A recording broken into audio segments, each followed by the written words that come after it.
Hi everyone, Dr. Tom Chaney from Living Health Integrative Medicine in Annapolis. And I'm here making this quick video. I just sat with a patient who's a type 2 diabetic.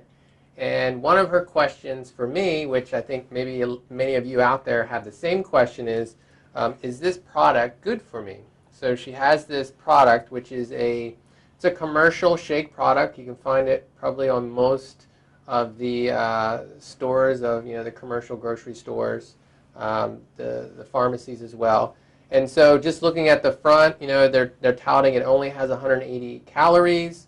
It's homemade vanilla, has 10 grams of protein.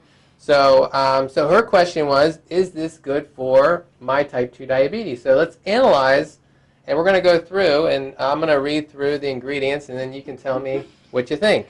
By the way, these shakes, these quick little grab snack meal shakes, they're specifically promoted to diabetics, and you can get them at most grocery stores, pharmacies.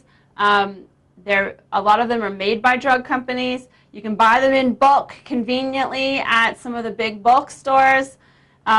This one actually says on the front, it says carb steady, and then it says helps manage blood sugar. So they're telling you that this is going to help manage blood sugar. So let's look at the ingredients, Yeah. Let's analyze it, and let's see exactly what's in it. See if that is a true statement or not. So first ingredient is water. Okay, so water should be, non-threatening enough, but the problem with commercial products using water, it's probably regular run-of-the-mill cheap tap water, which is going to have chlorine and fluoride in it, which is going to be horrible for you. So water, okay, that's probably, a good base to go with. Okay, so most of what we have in here is water. The second ingredient is milk protein concentrate. Okay, so here's a problem with milk. And a lot of the people that we work with diabetes reversal or other inflammatory conditions, milk is one of the most allergy-promoting proteins that's out there. And it's in concentrated form in this shake product. So if you have an inflammatory reaction to milk, what it's actually going to do is stimulate your sugars to go up because it's going to cause an inflammatory reaction. So that could actually work against you if you're trying to keep your sugars down. Yeah, in the food sensitivity test that I run, we see that milk and dairy is definitely top 3. Yeah, and for some people it can actually give your body a reaction as though it's reacting to gluten. So if you're gluten intolerant, you could actually be having gluten reactions to the milk protein. And for sure this is not a quality milk protein from grass-fed, grass-finished cows, antibiotic-free. These are probably, antibiotic, drugged-up, corn-fed, diabetic cows protein, which is going to be just not the best quality anyways. Right. All right, and number 3 is canola oil. Yeah, so canola oil comes from rapeseed. About 96+% of canola oil in North America is not organic, so it's GMO, genetically modified. So that means it's going to be full of pesticides and herbicides because they spray those crops heavily, and that's one of the reasons why they were genetically modified. But I'm going to read to you a list of the bad things about canola oil. 1, canola oil depletes vitamin E. It actually depletes a lot of your antioxidants because it creates a lot of free radicals in the body, and that uses up your antioxidants like vitamin D. So that's a bad thing for your heart. It's a bad thing for your immune system.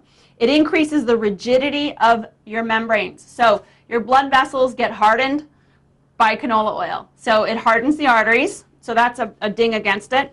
It's very high in sulfur, which normally is okay, except this is a product that is not handled properly as far as keeping things refrigerated. So it goes rancid easily, and that can actually exacerbate allergies and immune system issues. Human studies reveal canola oil causes an increase in lung cancers. That's a good ding against it. Canola oil can shorten lifespan of animals and lowers platelet counts. That's one of your blood cell counts. Daily canola consumption can raise your triglycerides over 40%. Wow. This is one of the bad fats that's actually an indicator of insulin resistance. So as far as we can tell, canola oil is a promoter of diabetes. Canola oil molds quickly. and inhibits enzyme function. So basically it's going to inhibit your body from functioning properly, and it molds very easily, and unfortunately the way it's processed, you won't actually taste it going rancid or being moldy. And mold toxicity is also another big factor as far as sugar goes. So canola oil, that's a bad ingredient. Yep. So number 4, let's go to the 4th one, which is corn maltodextrin or corn sugar. Right. So we know that corn sugar, as well as fructose from corn, which is another ingredient on the list that hasn't been mentioned yet. Corn sugar is very, very highly promoting of inflammation and diabetes. So this is a bad thing as far as the diabetes is concerned. And you just mentioned fructose. Fructose is the next one on our list. Fructose may not raise blood sugar, but it actually promotes high triglycerides, high uric acid, and it promotes fatty liver and insulin resistance. So it will actually worsen the diabetes, even if it doesn't directly cause your blood glucose to go up. And next we have soy protein isolate. Well, here's another protein that is generally not organic. It's not going to be organic in this high mass-produced commercial product. So you're getting another protein that's probably full of pesticides. But soy protein is also very inflammatory, and it depletes the system of essential minerals and nutrients, especially those that are required to help your insulin receptors function properly, like magnesium, for example. And so soy protein is bad. It's also another one that we find a lot of people have allergic or intolerant reactions to. So it can promote inflammation, which then can cause sugars to go up. So those are some of the main ingredients. Now it talks about these next ingredients are less than 1% of what's in here, but some of them are worth noting. I'm not going to go through all of them, but I'm going to hand pick a few of them, like Carrageenan. So Carrageenan is it's an emulsifier, and unfortunately it's like poison ivy to the intestines. It's very inflammation causing, so it's a bad one that we tell people to avoid, especially if you have gut problems. And the last one, Sucralose. So sucralose, aka Splenda, is an artificial sweetener. Artificial sweeteners such as this have been shown absolutely in the research to promote obesity and diabetes. So what do you think, guys? You guys make the call. Is this good for diabetes or not? Go ahead and leave your comments below, and I'd love to hear what you guys think.